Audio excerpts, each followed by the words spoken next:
Guys, gals, and non-binary pals, welcome to this really special episode of What in the NDIS Now. I'm Hannah Redford, your resident detective, trying to figure out what in the heck the NDIS is doing next.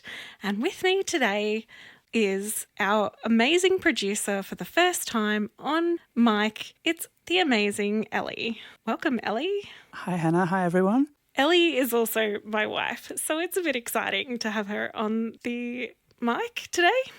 So we're doing a quick update episode here. We're just letting you know a few things that are happening in our podcast world. So the first thing is that we're changing how often we release the podcast, and we're changing it to fortnightly. Or bi-weekly if you want to be confused. Yes, which is how they talk about it on The Dollop, which is the podcast we love. We have recorded a lot of episodes ahead of time, so when you're listening to them come out fortnightly, just be mindful that if the apocalypse has happened or some major change has suddenly taken place and we're not talking about it, that's the reason. We've recorded it a long time before that happened. Ellie, the review system is currently broken. Yeah, it's a mess. So, to give you an example, I put in a request for a review at the beginning of December. I then put in a complaint to the feedback line 2 weeks ago. I then called them up and said, "Yo, what's going on?" And what did they say? Well, first off, if anyone out there is under the misapprehension that the 21-day participant service guarantee is from the moment that you submit or that they receive the review request, no. It'll take them however long it takes them to open, verify, and accept this review request. In some cases that we have direct experience of, up to and over a month. Who knows how much longer potentially it will be. And then they've got 21 days to contact you and get the actual review meeting happening. Yeah, but this 21-day service guarantee isn't a guarantee. It's a guideline. They are under no actual obligation to complete the review within 21 days unless there is some major extenuating circumstance. You can't even escalate it and ask them to hurry the heck up. Yes, so these circumstances are that the whole plan is out of funding. So even if only one category is out of funding, they don't care. That's not a reason to escalate. If the participant has lost informal supports, Yep, if the support coordinator has vacated the premises. which is very tempting to do sometimes when you're hitting your head against that brick wall. And the last one is if there's been a huge incident to the participant or that the participant has done, then that will help escalate it. Yeah, we didn't get a clear answer as to what constitutes an incident. Yes. Yeah. The other thing to keep in mind is it seems from what I'm reading on Facebook that the difficulty with getting reviews done happened to coincide with the release of PACE. I'm sure it's a total coincidence. It's a very strange occurrence that all of a sudden the entire system has been bulked down to the point where it's basically barely functioning. It just so happens that that is from the time that PACE went out there, out of its trial phase, into the big wide world of the NDIS. Yeah, total coincidence, I'm sure. Yeah.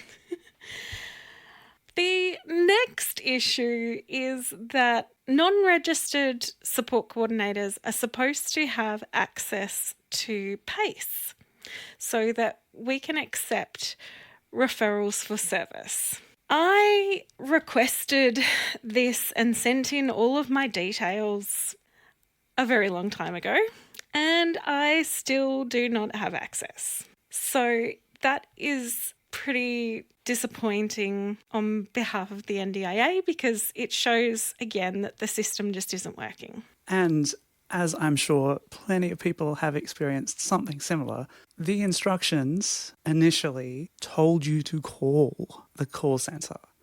You called the call centre. I'm not sure if those instructions still say the same thing. The call centre do not know anything about it and direct you eventually, maybe after a couple of calls, to the call centre to get somebody who reads a slightly different document to the one that we all have access to. Says, oh no, you've got to send through this request to a specific email address. Yes, so the instructions on the website aren't very useful. So that's also working really well. Our next item to let you know about is we now have a YouTube channel. Ellie has organised the YouTube channel. Can you tell us a bit about it, Ellie? So the YouTube channel, apart from having the video of the live recording episode that was released earlier in the year, an actual video of the recording, you can watch that there. You can also listen to the entire back catalogue of podcast episodes. Just head to the What in the NDIS Now YouTube. The links will be in the podcast episode notes. We have also put captions onto each episode. The YouTube ones, not so accurate, as anyone who has watched YouTube with the captions on will know. Which brings me to, we now have transcripts of every episode. So where can people find the transcripts? Okay, so the transcripts are available from the RSS website. You can just click on the episode that you want transcripts for. They're all written out there. Some podcast apps will actually play them as you play the episode, a bit like having captions on a TV show, on YouTube, on Netflix. Those captions are pretty accurate, more so than the YouTube ones. And we will soon have a website. It is coming, it is in the works.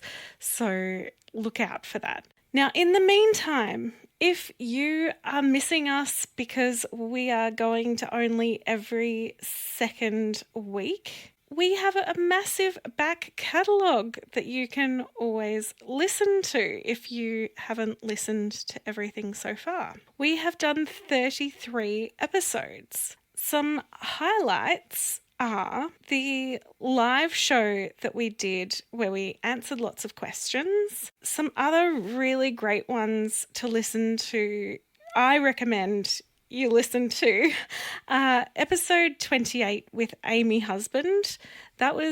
Amy had some amazing stories, and I know you loved editing that episode. Yeah, it's an amazing episode. Highly recommend you have a listen. I was in tears as I was editing and putting together that episode. It's just incredible. Yeah.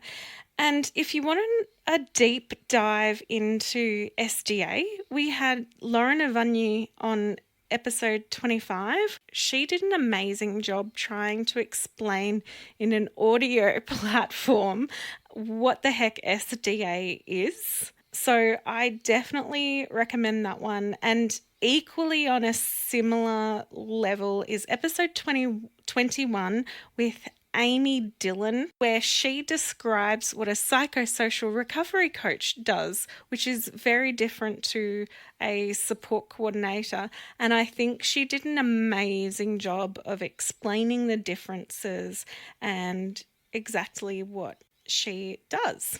So thank you so much for continuing to listen, and we'll see you next time. Bye. Bye.